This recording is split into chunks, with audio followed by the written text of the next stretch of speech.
ene anajesi asasa tena sivio mena so agode wonsem ya tune din se sports profile woni se Fridays bia no ye tena se e agode wonsem ba na so mena san dubio se wose tena se na fin sem a e agode wonsem akese ne nyina no ye tena se na fe re wonsem e ba woni se ye tena se dia dwumade no ye chemu mienu ye part 1 na fe part 2 no se re wonsem e dia ba na part 1 no ene kanu no hinfa na ye di efa na kanu no so obenya kwenya na odi aginchira ba na odi abeboa ewo kanu no se na fe part 2 ana se betena se na fe abejafo sinkonya na nsema hodo ekoso agode no nyina no ya tena se na fe discuss na hwese ne be ya niema ebetimi akona fe Ghana Sports enso atumpon akọ nanim na obi babisa se enekra no yesinkonya nsembei ena ye babehye na onim se Europe ubremu a leaks no ebinimu aba na wi ebi so akabe weekend ya na se ebi so aba na wi anisa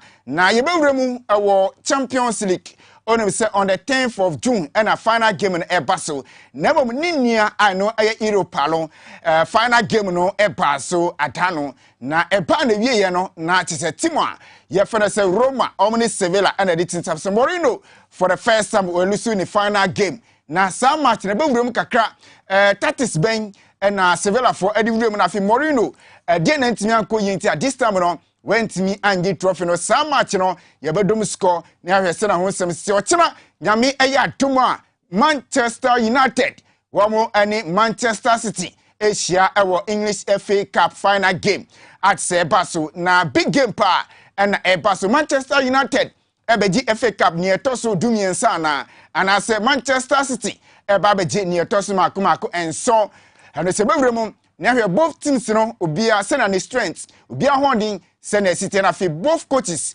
obia tatisa warose edivremu awo saa game no na fe amanoni semahodo a etrending nyina so yera ho sam ebepa awo show se no achi yebeba fie woni be se nyame ya tuma ochira ene ni kwesera so Bet Power Premier League game saudo e baso ano se behwe na Manchester e baso no sen ena nioma ebesi akọ clubs na bobo no sen ena sitie ano se ho sam ebepa ano achi ebesansa akọ division 1 onim se playoff no e baso awo zone 1 na se de esiota no bofo akwata no se Oma qualify after 16 years. Omo ebe piemu our Bet Power Premier League na fi omo ababesi akan. And it's sebehye se omo aba na ho bobe na woso omo ye and afi game against 11 Wonders send and anyoma esitia penalties and before quarter no e di qualify and sebebromu na ahwe division 1 season mo se na anyoma enso esi ekwanwachi ye be sanso dan ni na fi yakwo the Blasters of Ghana asoye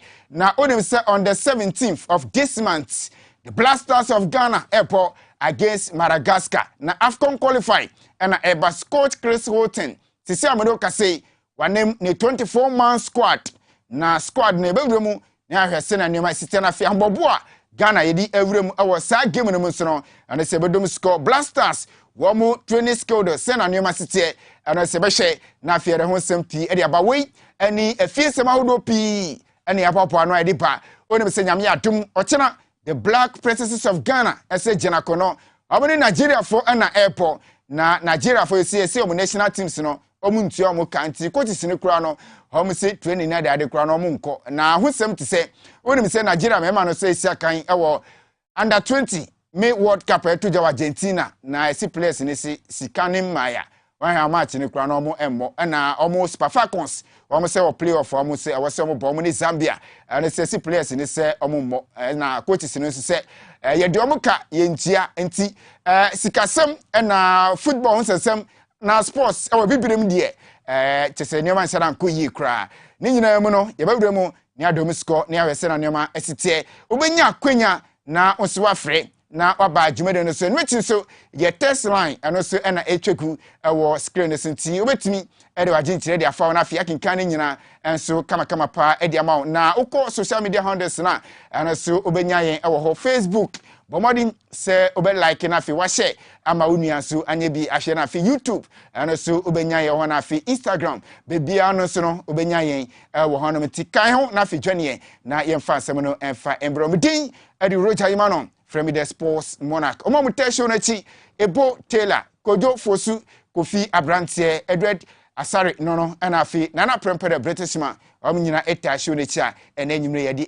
bana afi uko MCR abujafo bojuma camera guys no bia wa hanama nyina ka boma yede nsebere ba dan ho aba ye ba pepe yedi kanawu no ye be hyase e de amount bo wodi se obetina o television ho ye ba sisi a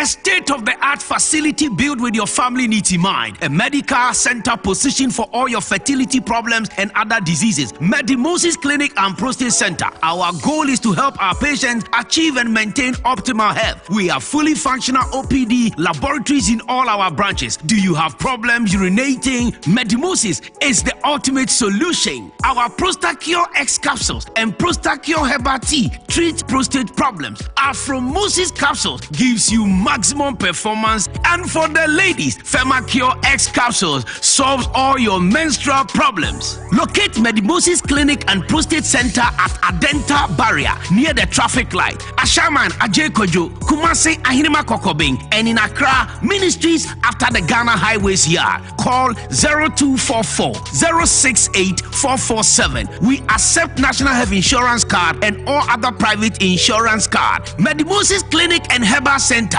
your ultimate solution for prostate problems.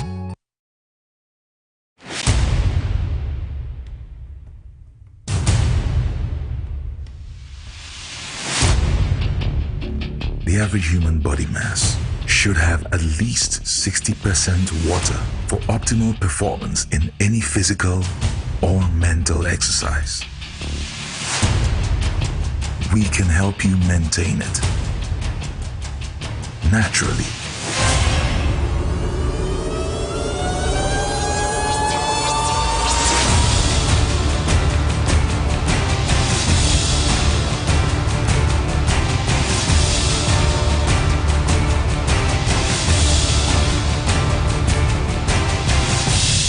X Natural Mineral Water. Simply natural.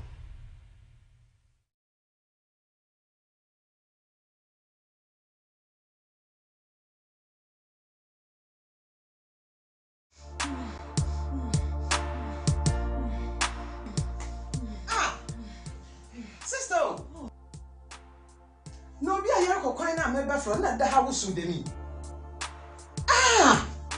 And then bring ya hola herbal mixture. Abba smo bianali to be the san here. And the house so try member. Pepe hola herbal mixture.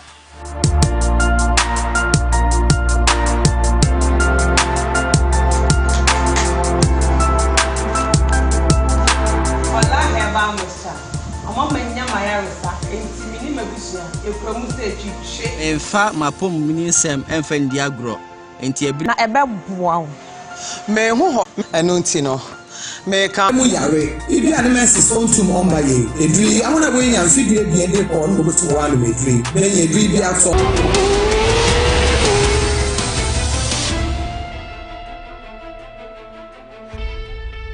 right yesama befo nyina kwaba esase mo bibia adwomna so se wose ekona fe ye di kanawo segments ye di pa na onim se edu sabria na se jasu pa ni presu pa na ye di pa na asempen na ye di to na onim se 2024 ye kwakoto aba eno ye January election e bekoso Ghana say obia de ne ho ebe hyem enti ohwemu a abato no ba ko medikin abaso na onim se yen sports for no so yen abato enchekra ba bekoso na say akabe 5 months na ebi abato na ebaso se ye kono se nia 2019 ye kono ne dia na se onim se 2019 25th October na abato na ekoso ema owura ketil kreku na emeji asawina na ohye mpedifo bi oni omukọ na se owura George Fred papa mu nyina ko bi ati se ohye mpedifo hudo bi omukọ bi Amanda Clinton mu nyina eko bi na enche emra ne sa ba abeso enti eba ne se dia na ati se obi ehye se ehifo na debi no ebi omo ebekọ akopre bi ana se o ebia incumbent ket no obekọ no post ana tiene ye ba bawremu ne ahwese na sitie na empo de question ade to dwane se ohye owura keto kreku ene na bedwafo dwumedi the last 3 years, the last 4 years, ekika ko ino ebia omo ebe contest bi na onim se owura keto kreku enra na odi ni birthday nti me no ka say wadi 52 years onim se ye wo no ye 1st June 1971 na pene no ye wo no nti wo hye ni fie na ekwani mu anisante nra na ye na wo da nti wo hye social media handles no so na or 20 year pa and obaye no past 3 years Ushe na jumedi a wedi a dodo na aka ho asem ma ono akasa so di nyoma hodo di bae kakra waye wa association no wone nyina bae and dodo na so akasa dia fa ho se waye bidie na mom dodo na aka wo se oye na mepese ye nhwe possible names a likely se owura keto kreku no ebia omo ebe contest no na okai opani a ye fe no nana gentoa amufa wano aye club president adema Blekum Chelsea and sa peniwe ofshemu a oye business man and afi osanso aye politician at social screen so a sa peniwe na etwegunti nansi Ushe Blekum Chelsea sena nyoma siko na omusika sem se wonti se players no ye di omuka ene honkone ba sa papa we eka ho ono etai Blekum Chelsea echi a se nyoma eko yedmanti oye politician atene osanso into football and afi osanso aye businessman ne yetete ene se penino ogusu a woye consultation se onyaya wono so ye from se offside consult sports consult at se waye juma wo FIFA in terms of the player agent the Odima Kutimpa Kumasi Asante ko na nsemo o case bi e ba ye Emmanuel Xsports eto mabrante fe ne kwambonsu wono ene timi bu akotoko ema $120,000 Kumasi Asante ko se o musa ekedo bi na ne show ho nsem so e ba ye ni nyire ti no ye case player agent na se sports de Odima Kutimpa bi waye omo boss pe owura Xsports tete oku ono se yetete se sa peniwe nse adwuma no wancha ono so ye consultation se debi ono so nya ebi akonya no ono so ebe pribi enti o hwe owura Xsports tete oku a ono so na screen no ono so etweku ewo esene no achi okai opani a ye fa no Kojo Yanka ha Kojo Odin kama okukuom ama ono so enkane na oye Western Regional Football Association chairman kwesi nyante chabraso na Odima Kutimpa and wasanso building contractor enti uko pramprama project ahodo ma ye na fe ne project ahodo ma ye nyina no sa peniwe ne wo screen so no ura Kojo Yanka na so no se Odima Kutim ono se din komasie se ono so debi se akwanya no ebeto no ma ono so ebeko na fe ono so akwakopre na fe penia emre be twem mena na kwesi nyante chi edin kunim no na wono so eka ho bie owura nana ya amponsa wono se yesiu edima krobia Kumasi Asante Kotoko wono so Ghana ha sa peniwe won shere nya introduction bia sanse Ghana fododo na anim ni yie pa na dwumadi a wadi e football mu na fe krobia Kumasi Asante Kotoko obi ani madwuma wono so abo enti wono so ni Peter na etwegu e screen so sa peniwe wono so yen komo ya twetwe ni yen uhwe nyoma ya ya ani nyoma ya gada kire se sa peniwe wono se din komo ati se empanifo bia omu tande chi ase omu ye mpanifo a wotai e consult omu oba be di djuma bia na se oniom etwetwe nkomo no woni sa mpanifo no nyina edin komo a sa papa we ana sa peniwe so debi sa kwanya beda oni ebie nomination a mema twem na wo ye Ghana Football Association wono vice president Liberty Professional wasanso pani a Odima Akoti pa na fe boboko a ye from se susubrubi omo awo achim tafo owura George Akwese free na be kana asebi waro se oye football administrator wasanso businessman at so no so ye kase football no de wadi akirache opajuma wodopi wono owura Akwese nyantechi aye adwuma pen enti ye ka football waro so otiase odi football da peniwe wono kra de enche hwe be fisa bria copy 15th of June sa peniwe ebe launch officially obaba bontin na odi aba betu dwa se onya efe akonya na obesa so akona fe wasasa akoko premium ti mema ne nyanwa se bia mere no so na se bia akonya to na ye pick form sa owura George Akwese free wono so ebeko akopiki ne form na fe incumbent president owura Keto Kreku at Senra odi ni birthday no wono so ebesase akobiom ase ono se ebesa akoprese akonya no yema no ensan so entoa so nti uhwe sampanifo yi a yabobɔ mu din nyina na eye nkrofo bi a sports na se football no amun said any introduction bia esanse owura Kate de from course 17 years na ono ankasa won the course club Jawola course academy na ti ono na boboko no ni dianti 17 years eno awura ni football anti o hwe ni bio o hwe ni profile o hwe wa ade obo ho sports administrator anti waye player agent pen anti o hwe mu dia football ni de ono odi odem odie bibia anti wono so otiase ye panti senia nioma sikono ye hwe se akwanya no eba beto ho no mu a sampanifo we nyina ebeko na amakokofa ofom na the question is edie ne bebanti a ebia owura keto kreko dwumadi a wadi na sampanifo we nyina no ebia bedu babi a obi beka se omukwa contest no ebia omune ne eko na afi omune na akwakopre because we tietie onu akase ne nkasa mu enda ohwe mpanifo bia oni omu edi dwuma na ono waka se ukọ efe onu ma product bia Ghana Football Association obia no ne nyina no omu ewo sponsorship obia ewo sponsorship emano ekuta sponsorship sanse na eba no se national teams ni so a dodo na so ekuta partnership a omu nyina se eboa na fe upa eba no se Premier Division no so a omu se ekuta sponsorship Ghana Premier League cost sponsorship close to $6 million and tinati say enye skakitu akranti uhye kakra wono so ye na wono say fi say association no de dwumedi a wose odi no why enough esan say oba ebefa football no na football no ewu na decline na say football ko na eye dead after say anas expose no epa into no na ema football no eba be gina ne na city after say ket edi ni 3 years no uhye nia etwegu e was screen so a na say we eye ni tree ni achievement tree and say ni progress tree why ye ekire se ampa uhye na achievement nioma wa list ona na say ni nyina eye nioma ket ni administration fi say omo aya yade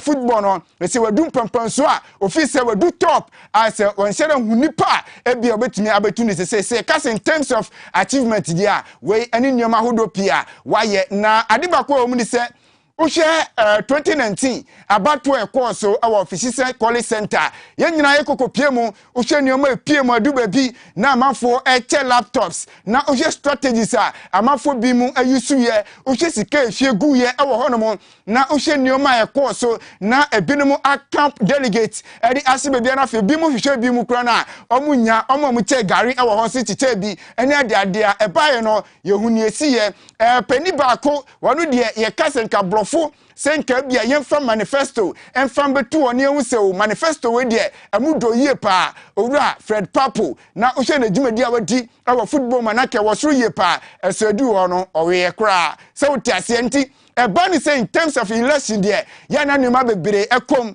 eduba bia enye se bia ne obetimi ye but eduba bia unya nkrofo a constituency no omutawechi constituency no support wana and the football people no so omu prefer we say obeko we ye nipa we ye omu nipa na woni omu na eko na woni omu na ekra na woni omu na eko ba na woni omu na edidi boma na sa nioma ni nyina nioma obe consider ansa na ebia beka so wo ko na fe akokopre na wo konso ase obe wini a nioma bebre edi makotin metimi aka kiro se afiwe abatu e baba koso no enye abatu e da form because uhwe nioma hudu e betimi akoso emina abatu ne baso a enya asemkitu akra because uhwe ye check say ya etire se empenfo bi kra no ye wo guru so amoye politicians a omaye ready se ba se ye finance delegate bi anase bia ye finance ye candidate bi se bia onko na afio onko prayer omaye crado se ne resource bia ne pakoro be hia bia no omo de beta na chi se bia se ne pakono ebetimi adinkuno mo enti uhia bato no ebebe koso the next 5 years na say the next 5 months ada enim no na e bato a enya de ewo from kra onim se enche kra nyame aduma on the 6th of July Ghana Football Association eko no mu akwakoye congress no mu wi a na ti say current administration and I say current Ghana Football Association no na omodwumedie no say ukase wudi mna football mna ne na ekandia na say omodwumedie aba ne wi sanse eba ne sana this product committee ethics committee any committees awudu a ewo efe onu mu nyina no na onu mu nyina dwumedie so aba ne wi ye na ene yeti se abonte ni Ghana for di nkomo na ye bisa omu se so far se omu kase wura keto kreku ene ne mpedefo dwumadi omadi wane ni executive council dwumadi omadi no so onom reti omu a sen ana omu ba reti omu na fe edie point because ushi achievement e dia to screen so a se ebia o ka on paper dia na ti se obeka se ekọ na nim yie pa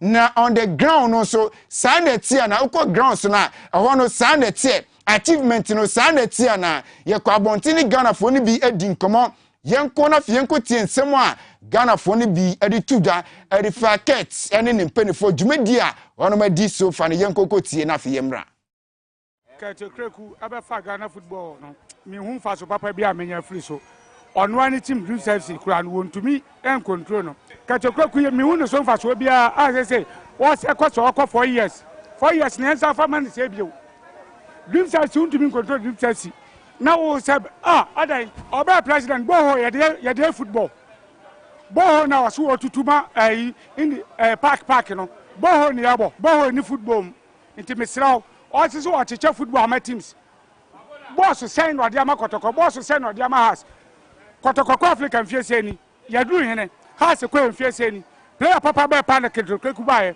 ya tumi aye untuala fiska seni agrofu yen yes no oba foni o purpose of pesca because it is so do na so nya oba na se wo yen ya ebesi ni pan ma o kura de ye kura ka de wa boy pa se de minu nyina ye jitum se on sheda mo a ye leg no ye wa mboa yen kura o de yen hwe wi ti say 10 times no costumes ye obebiri enu so na ma oba no o kan say oba be rising back but and a costume ben pa na obetimi e wa kra ha obetimi abodin ubokra ni o 10 times ye wo fire no de wo facus ye wo tese teams bebiri but and baby way ti katasise ni proye no. Okay, ti we calculate ni kokwenu we yensema Ghana for ni bi dia tudwa e dia fa ket ni 3 years ni e kire djumede kakra wano se dinti se otie nsema amanfo bi kai na dia na obia wo hye ukọ na obafi so obetimi a chro ni o ma we wiase nyina na mum se ukọ grounds no na se wan hu ni sana ya na e din se bia dodo na beji djumedi a we di ni atumende wo hye football association no mo empenifo bi mo ana fe so called the football people meka say emu achemye no because ye wo ebinim wo amufi say ohye the current administration amudwumedi omudi no ase yi omumu ama because na say kra na metie owura George Akwese free ono kan play say because of no emre bi echemu na owura keti ka say ono kra no ontimi ni enemies enye adwuma kra nti no ono ni clubs owura ni Liberty na susubi kra no FA no mpenifo mpese obe qualify ababesi akan e Premier Division ment ohye mpenifo ni bi nsemo muka na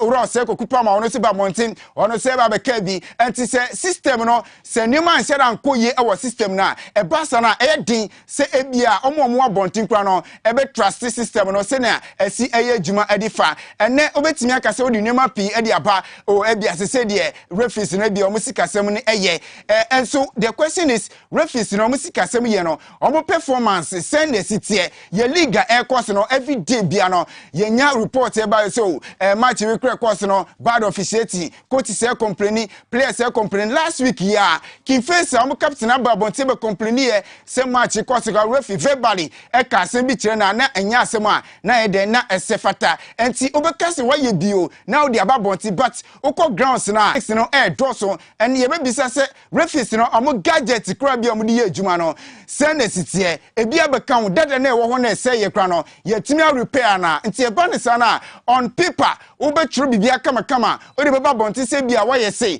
but e be din say enkrofo no mo abonti no on be giatum say nia waye no eye sa nete ana say bia nye sa nete ene se uka say e bia odi $6 million ababewura ye league mu na $1 million for sponsorship na still ye bobo that's the empty stadium no publicity no billboard on fe fitire ehun bibia kire say ko se okwakohwe player okwa stadium okwakohwe player na obekona player no omo de kom ene bobo player bobo 7 months ni entua nika 3 months ni entwe ka 7 months ni amane 2 months na ka 4 months na no se wechire eba ne sa na emwa ema agudie ne nyeden agudie ne enko ne imagine say club administrator player bete yes association no party nko mutimi spend be 1.8 million old cedis our party nko 1.8 billion cedis our party nko imagine say obi a club administrator obi a player obi a referee no oti sa asem na eye na bufu enti e bone sa supporter kwati sa asem ya e be din say obeka say obeba stadium nti e bane say na o bedwin so medjuma maye because mbeka chiro so wabo adjuma but e be wie chiro no won say election bedu no wo bedwin say waye adjuma on paper adjuma no obeka say waye but e bedu ground so no na o maye den no mato aba na den e de tiawo election na sa na te enti sometimes no nyomani pio no ma awase reflect na omo wechire no omo agudie no no ehunsan pass se de ye hu atoye se wisi waba na over achieve na nyoma ekoye dia me hu ne ntia wase player etimi si akan na 7 months ni ye ntia nika eba ne sana affect game no ema game ni nyeden ema game no and develop yes friends and family association na mo rani friends and family association na mo rani ni nyina no eye nyoma ye retagi association no nti eba ne sana wo ko election no wan hwe ya eyade a ebetimi affect ye panti yeba na fe yeba bekwa homa no so na mamu ye dan ye ho aba yeba na ya hwe na fe yakwa homa no so we eye kana segment na e dia bro no fe to sumie no ye be sa se sinkonya ye de discussion segment no e dia bro ye dan ye ho aba sisi a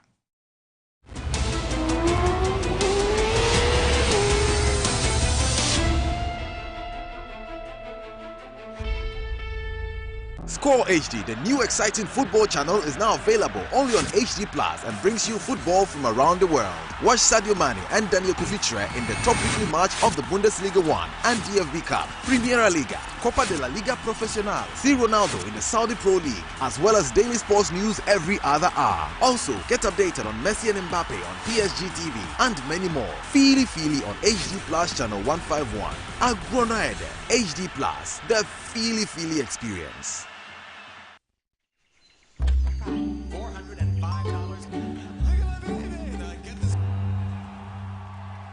Notice lately I've been drifting aimlessly. Bids, the actual retail price is...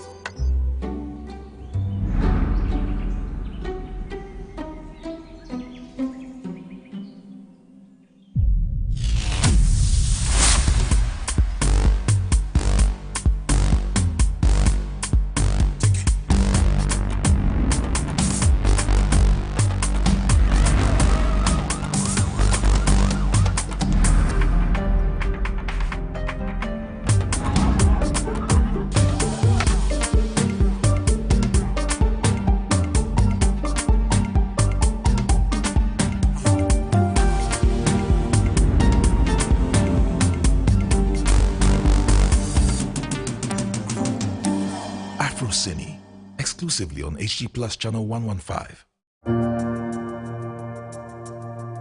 Welcome to the Royal Dazzle Event Center.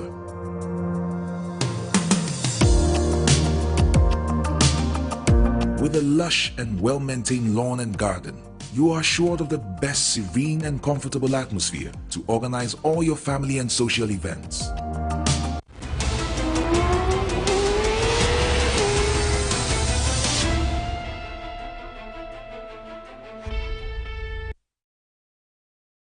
Okay, Xsports profile na sabre wasigu so ahwe no yakwaba ese Bastiro na fie ni abejafo ababe din komo na momusia no se test line no na etwe go screen se bomodi se we agichire baba na fie yakinka ni nyina kama down na fie social media handles ni nyina so bomodi se Facebook obe like na fie wa share na bibiansa akose kama se bia obia no obiansa benye bi ahwe na fie nioma atoto din kama pa yenko na fie ni abejafo nhye nkomo twetwe no ase Joe bibia boko Roger yeah, fine. Yeah, I show you any Okay. experience. That's it. Coach Ali.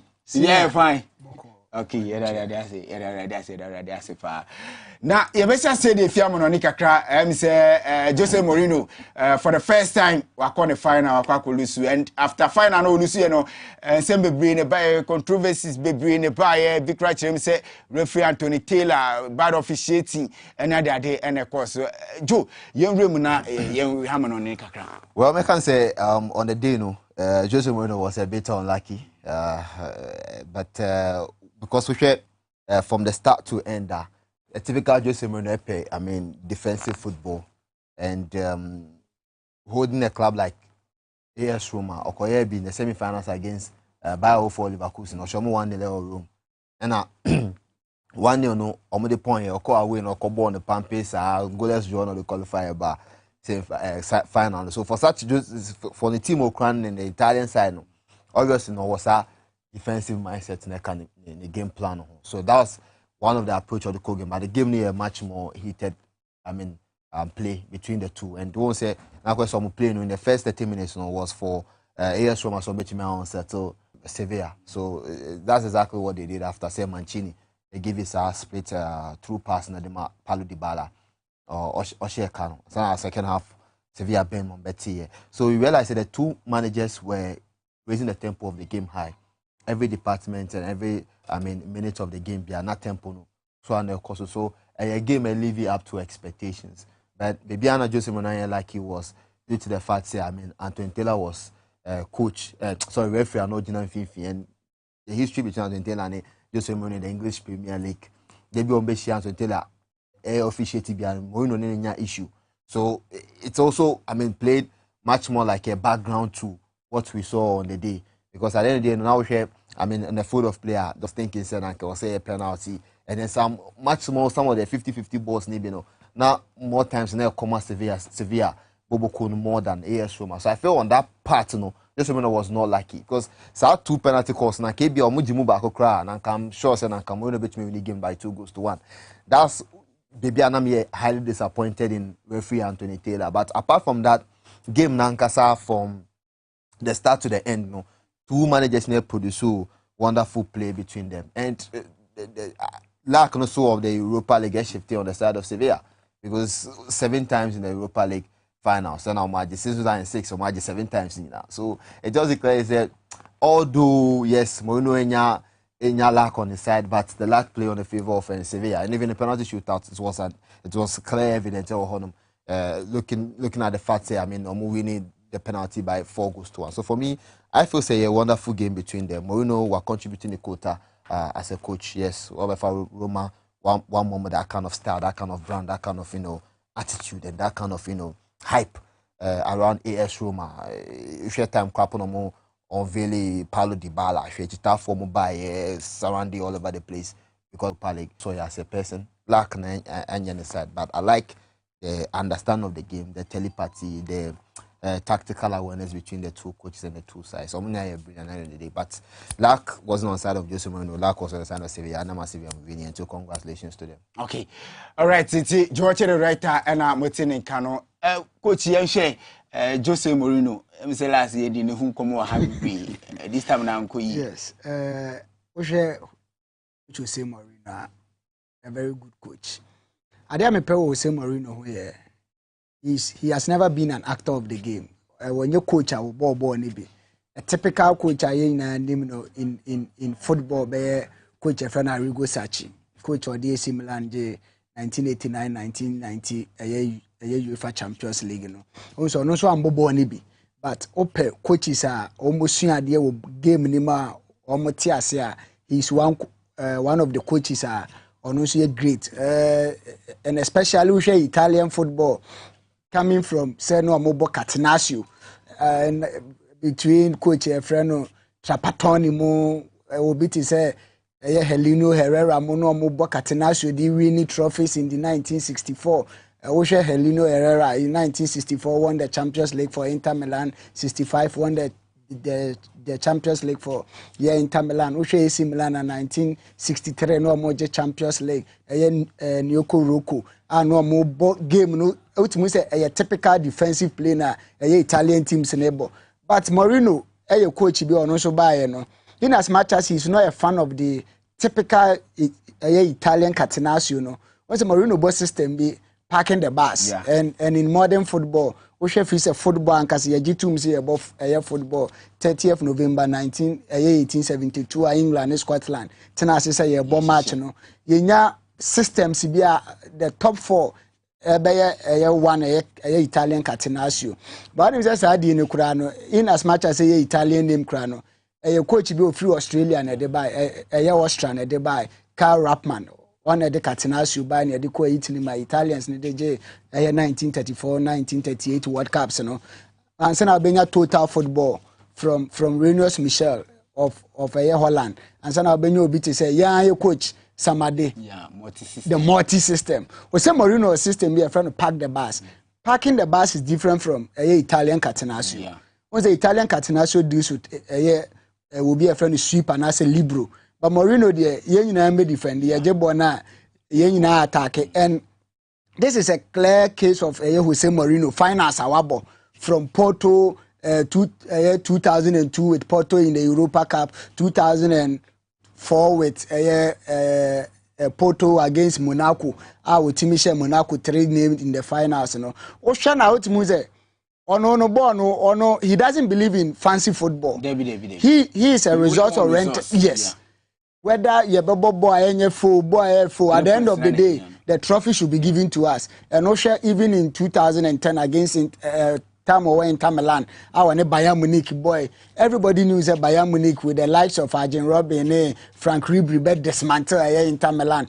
But Shakwanya of us with Inter Milan kwaje Champions League, you know, and especially when they were playing against Barcelona or Camp Nou, I know him say, well, this is Jose Mourinho and Barca form. I know one Jose Mourinho will be eliminated, but still Inter team no be him say it wasn't the best of teams, even though they had the likes of Diego Milito, El Crucifino, no bit is Lucio Moano, more team named Samuel Eto'o first from Barcelona, Etimaba, our Tumdo Mokwaje. Now Manchester United on the other side, not team ne Kofom.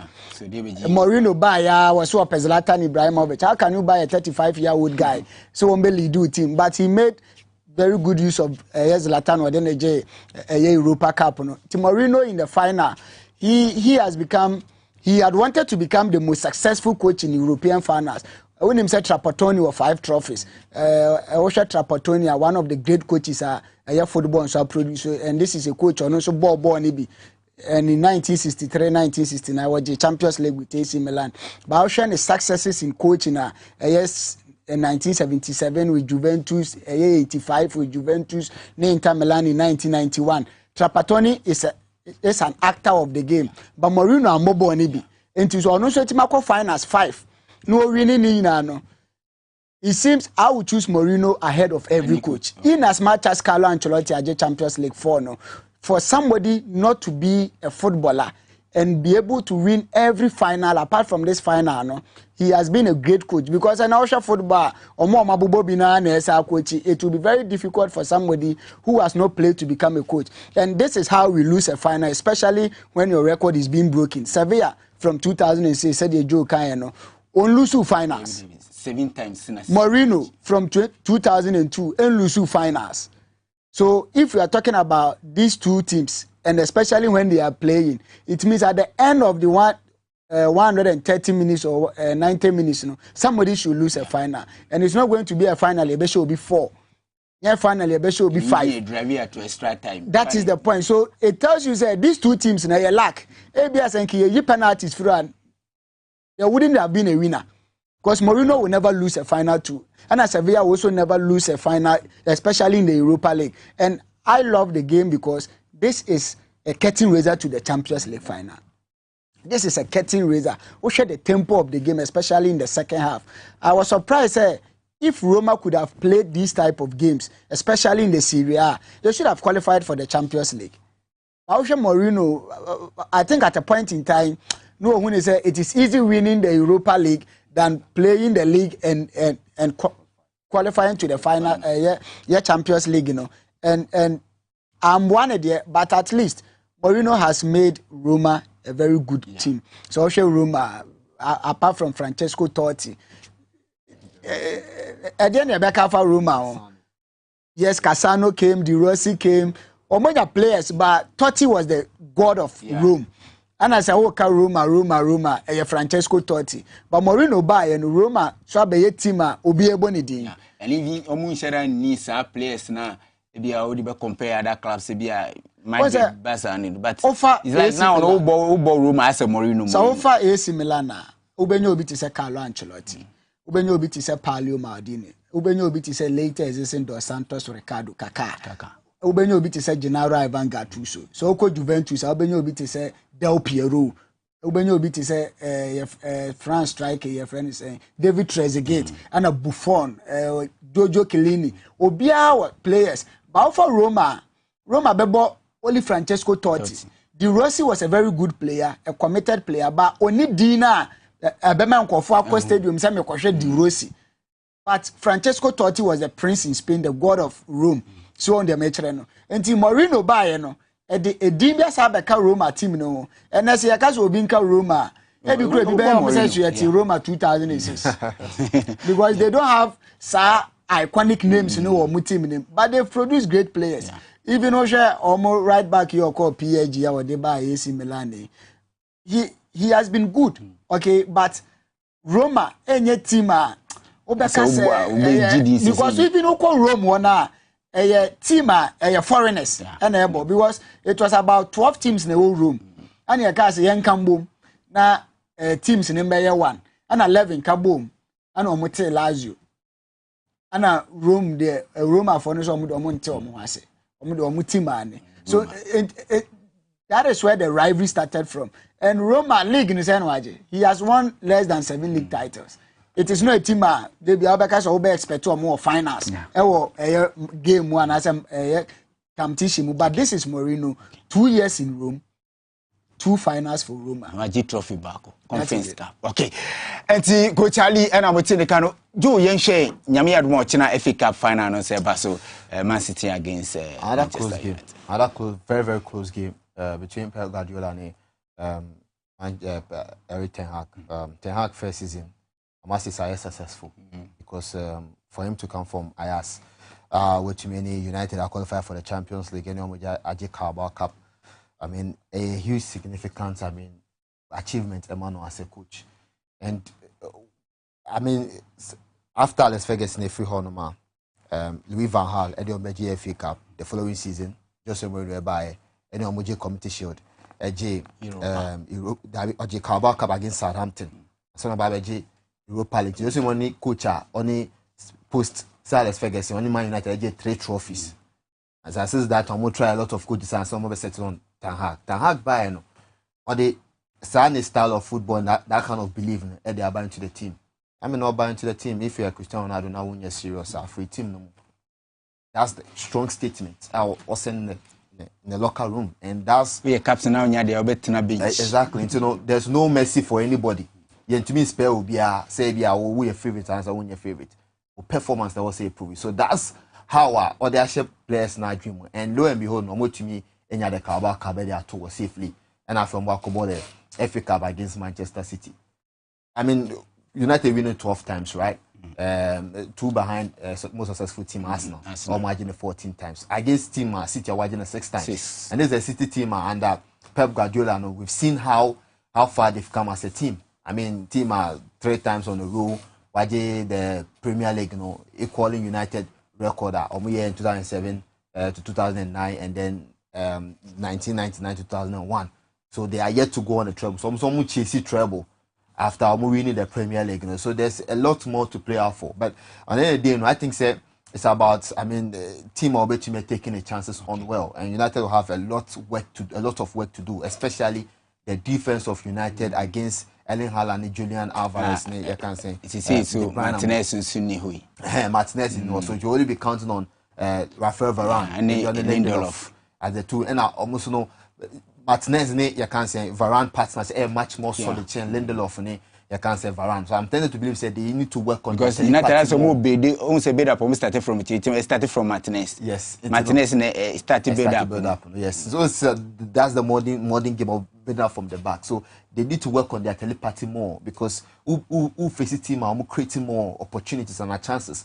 Gundogan, Bernardo Silva, De Bruyne, and then Erling Haaland. These are dangerous players. I need to give every spaces around the 18-yard box. Be no space from corner they can. That's a Grealish. So give a shot. Jack Grealish. They are more for Foden and also. So they have a very solid team compared to Man United. So Man United also working much more on their defense more, their telepathy more to make sure that they keep these players at bay more. But I feel say United take couple chances well. they can equally win this particular match. I mean, a game both fans won't City have been as favorites there, but United can equally shock Manchester City at the end of the day.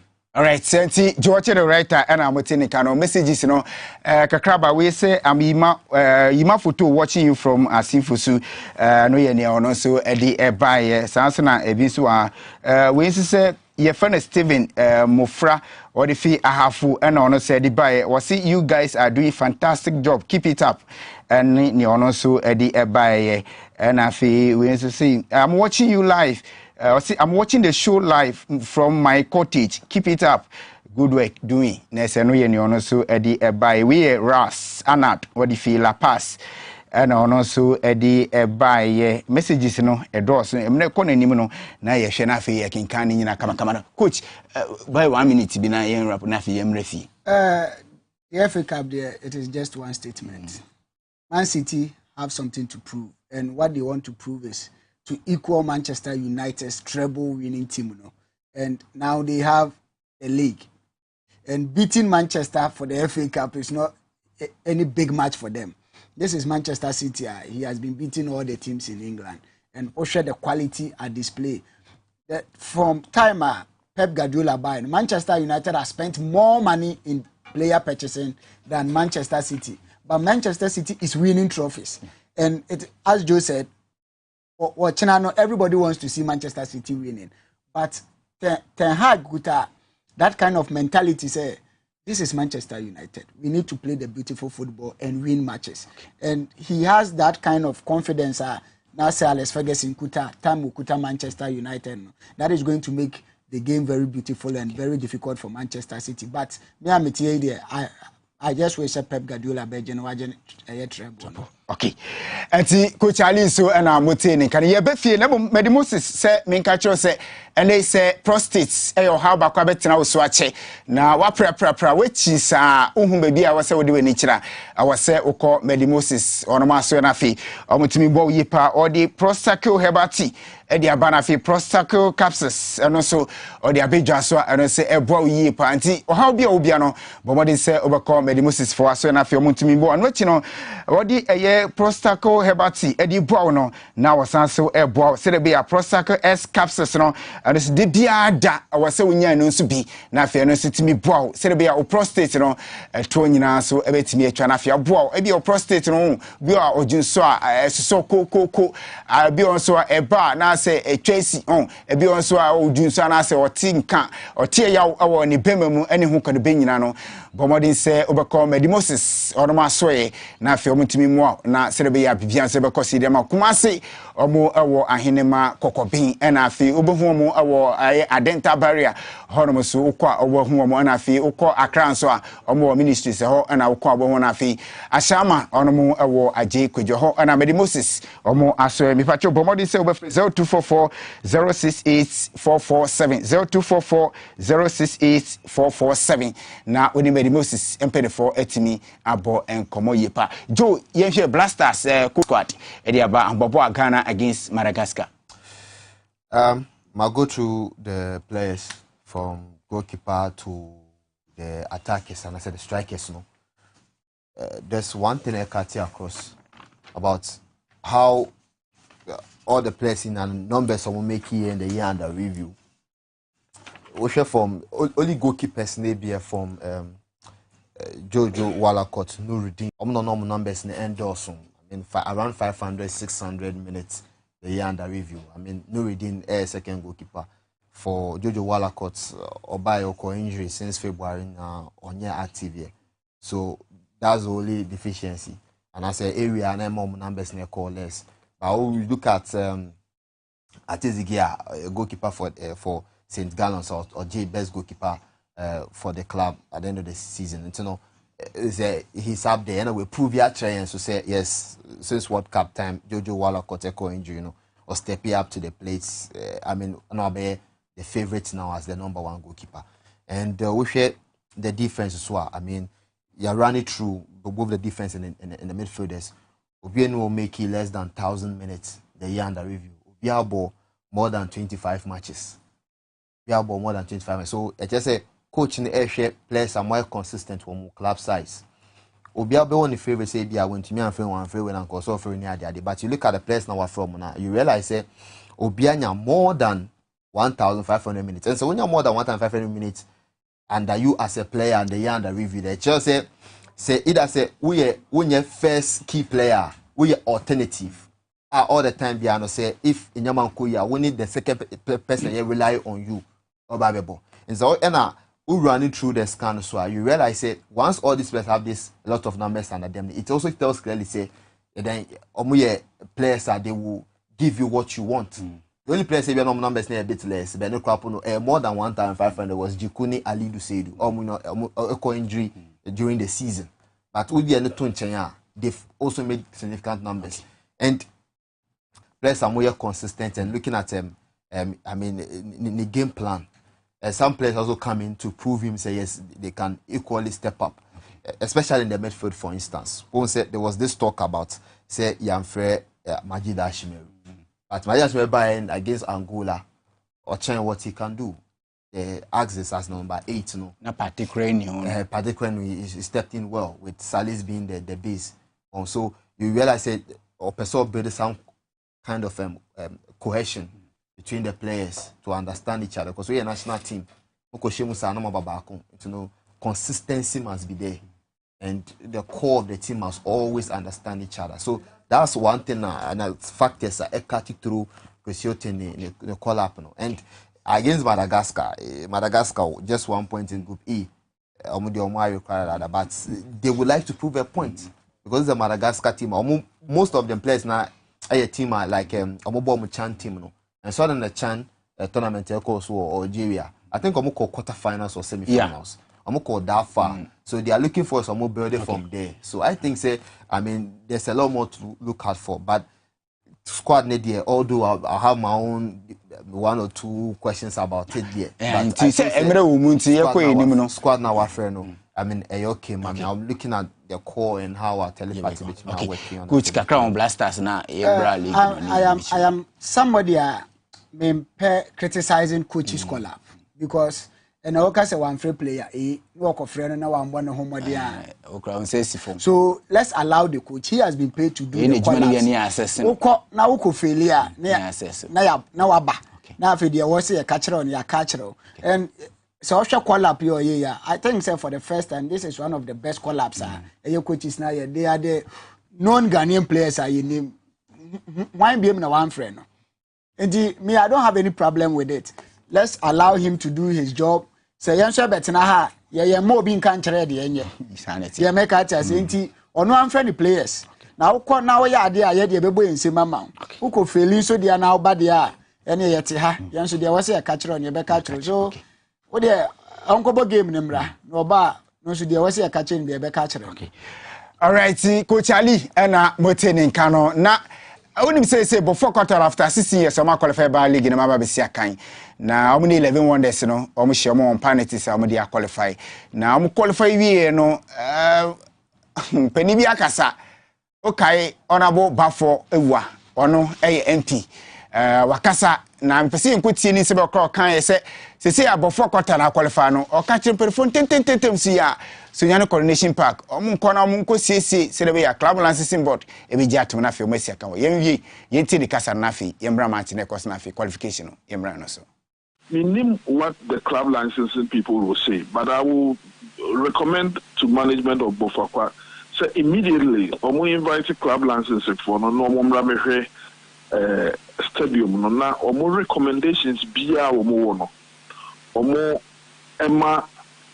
Omunya nentem said the beya and I want to be a also mutua ombesha to nentem than say be on some few weeks to the start of the season and I say in an event, in an unlikely event, say be a Kobase Abia Omu decided so Bofakwa will not play the home matches from Tsunami.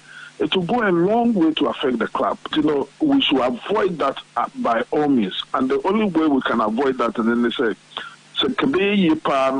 early next week, we invite club licensing for now. All the recommendations they have, now if possible, Enfantu dwa entrepreneur enfantu dwa omo a omo ka bi eyeye wo sunyane any the support base of Bofakwa, so that together, if there's something that we have to do, we all do to make sure say you bet me put to the facility to be ready for use before the next season begins. And only me first of futua bedebema team.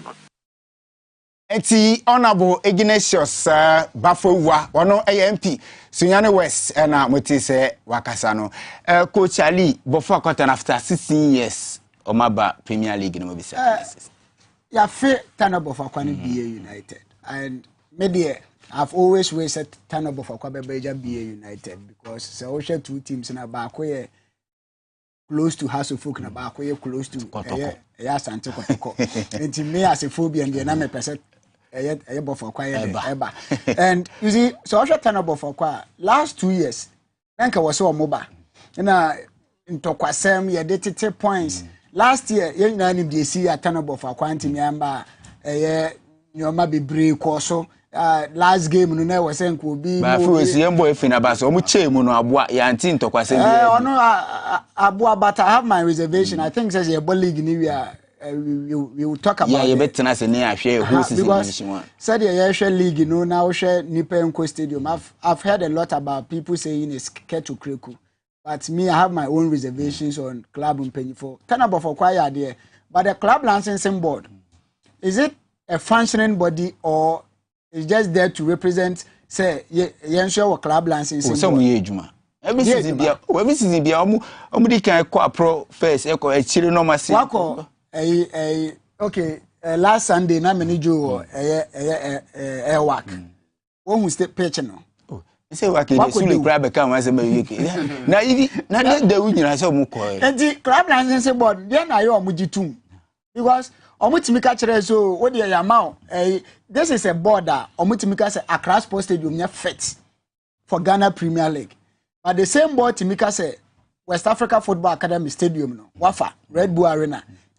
Proper for Ghana Premier League. Then clearly it tells you that the people are confused. Because the Wafa pitch or the Wafa Stadium is not better than Accra Sports Stadium.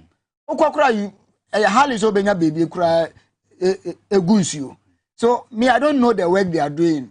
I think so. Obi that is the Dr. Chiaya Nedia or Tanobo for Kwafo club in club licensing say the heart of life for so more your madi. Your madi club licensing board banaka chen so with the nyabo tray be one so my contract was okay. I'm at Tanobo for Kwa and one no dreams.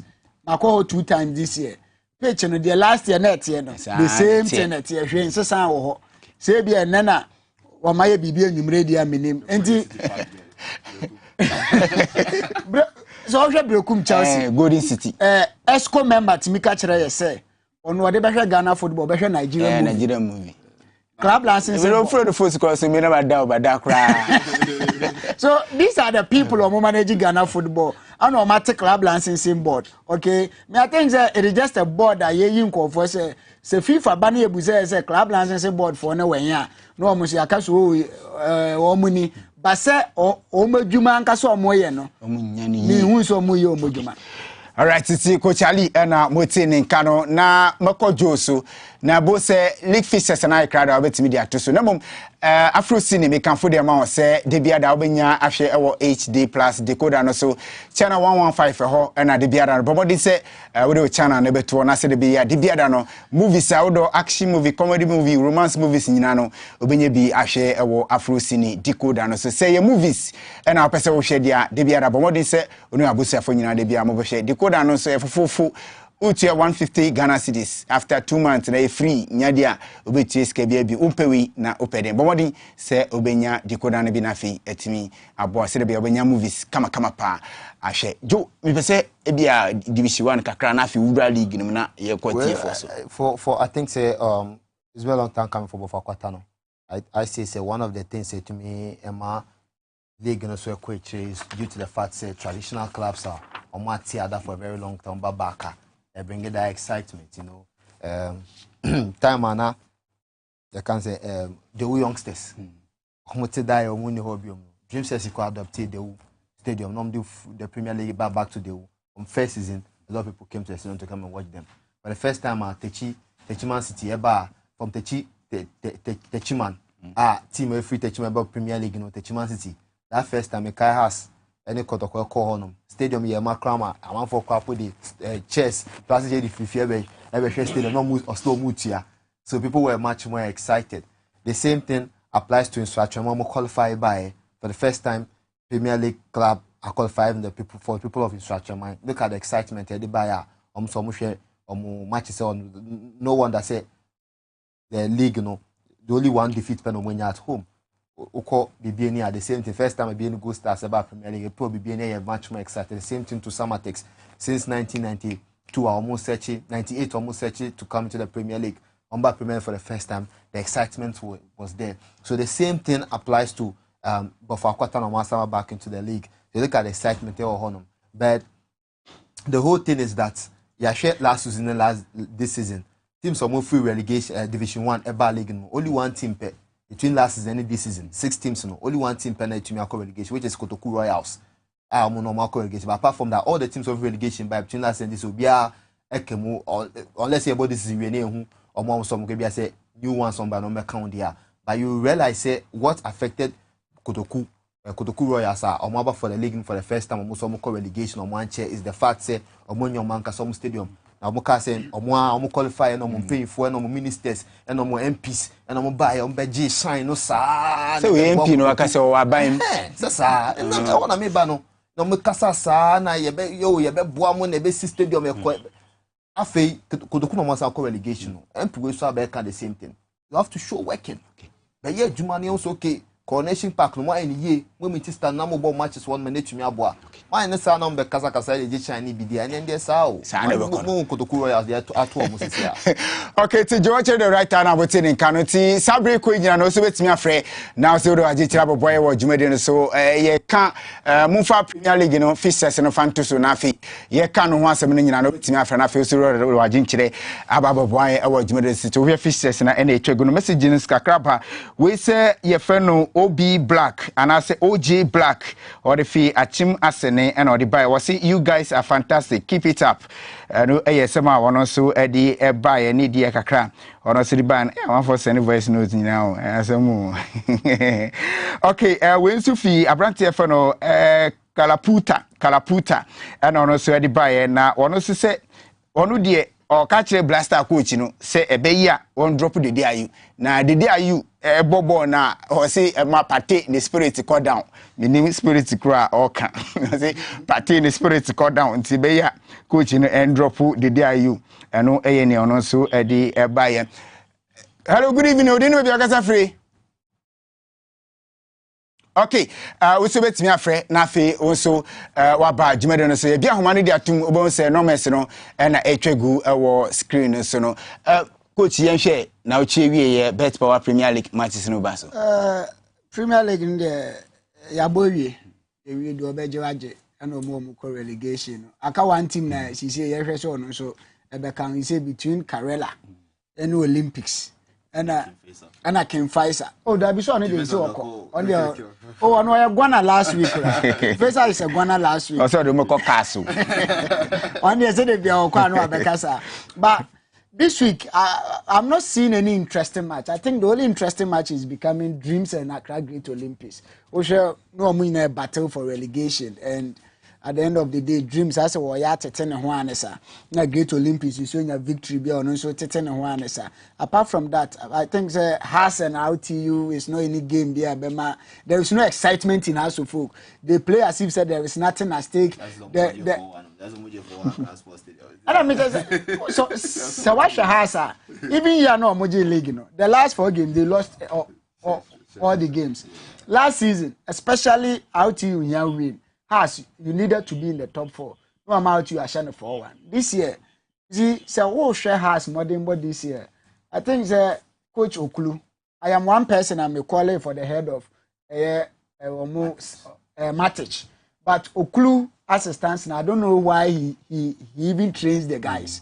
This is a coach and he ref impose substitution 5. Coach Okulu ref he say modern football you have 5 changes especially in Ghana Premier League hwe say omone Legon cities ya share has 1 ya the 6 minutes at 2 minutes to go no ye change was say delay player no so why ya share also na inkumasa 90 free the other half of the pitch no right side 190 almost 1 minute team no wo na nka wo lose na nka wo hia say wo hia more time no umamu ye changes delay game no sometimes share coaches no mu coach has now I don't know where they get their coaches from the same way their players no mbebo has no yen hu baby omudi free and I wouldn't be surprised if House of Folk loses this game at Xsports Stadium on Sunday. All right. Joe Yemno Nasiki 2AB. That's here no now. One test game no. And say another crucial game because media ma winning are normal confirm some normal league winners. So that particular match is crucial. So what to me winning there then that's all. So that's what I'm looking at. But apart from that, I think say coach Abon the tough so and I am so I say see okay, nti ye di jumede de besia na afi ene telephone no line high sa say nsi no nti ajiga kranti de besi na afi asore sa ko na mom we fi otin o se wonu de ko no nko ade a ko beka se ketu kreku ento aso despite say onye onka se 100% na juma waye no 100% na mom beka se ebe ya nka ket ento aso na afi ombo ejuma no ne ono so de bai abrante ba ko so wa ono so amfa ne dia ba no obisa se o so de fi bodwase o so obisa se has player ben the court town tournament okunya red card se hu baby owo na player ba free ba ne no kan dadele free ba ne sisi oni has biom okọ anti ehosem no sisi o Switzerland eho na o si akan no na messages no doso na mo amene nti yemfensi ne yesore nyame adoma dasene ye ba anu de me yesho se lines ne betutum se ne be ya afefo so betimi afre no mapem na obi ade na dwinkyire so abeboayen ewo dwumadie no so me koidie na chese happy birthday kese pa ekodema Ellen Equia Frimpong Ellen Equia Frimpong we fi osofo fusu sofo fusu nchen wasi enconfirmant wasi oye ne yirikitwa ne yirikitwa nti o sesi o preko se de be ya o chinebi so ti ase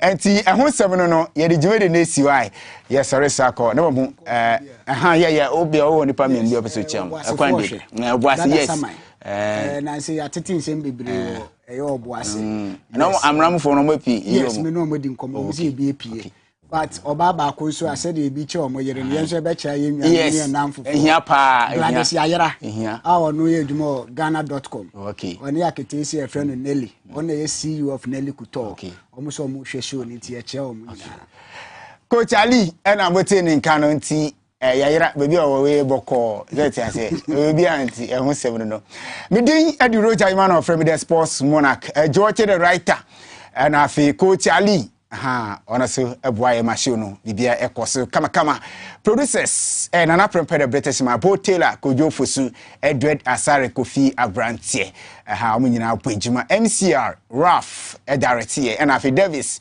enso beto aso Peter enso eka ho na afi sound enso ebenya Emmanuel Kisi aka Bullet no bullet ma bibia obekọ akoto no omunyina so bo na afi camera guys no so osofo so for Prince Ewaha and Elvis and so Ewaha Francis Ewaha and afi Willie obia boadwuma emanyina kabum e de show ni ban nyame adoma dasene ene yensanso nhia our the same station afi ye fa godem sem enfamro yakra mo nyina bye bye